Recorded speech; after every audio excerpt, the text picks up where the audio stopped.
ஆ அம்மா என் கண்ணும் வீங்குற மாணிக்கு அடிச்சிட்டா. இவன் மட்டும் என் காது கிட்ட வந்து 10 ஸ்பீக்கர் கத்துற மணி கத்துறா. என் பேப்பரை தார் தாரா கிழிச்சிட்டா. என்னோட பென்சில் பாக்ஸை சுக்கு நூறா உடைச்சிட்டா. அம்மா இப்போ வருவாங்க பாரு. ஒவ்வொரு அடியும் இடி மணிக்கு விழ போகுது.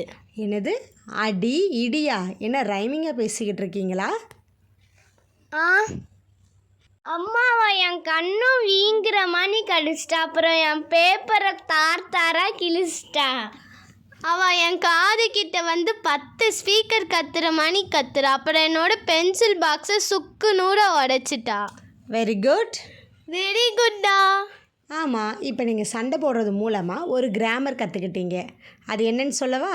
திரும்பியும் கிராமர் நடத்த ஆரம்பிச்சிட்டிங்களா? உங்களுக்கு கிராமர் அட்வர்ப் பற்றி தெரியணுமா வேண்டாமா?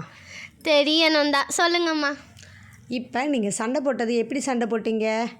அடித்தான், கிழிச்சிட்டா அப்படின்னு மட்டுமா சொன்னீங்க? எப்படி அடித்தான், எப்படி கிழிச்சான், எப்படி சவுண்டு கொடுத்தா, இப்படி தானே பேசுனீங்க. அதுதான் அட்வர்ப்.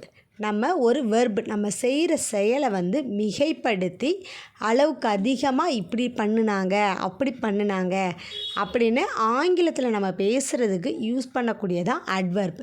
ஸோ வெர்பை மிகைப்படுத்தி, வெர்புங்கிறது செயல்கள், நம்ம செயல்களை மிகைப்படுத்தி சொல்கிறது தான் அட்வர்ப். இதை பற்றி முழுசாக தெரிஞ்சுக்கணுமா? வீடியோவில் உள்ள லிங்க் பாருங்கள். தேங்க்யூ.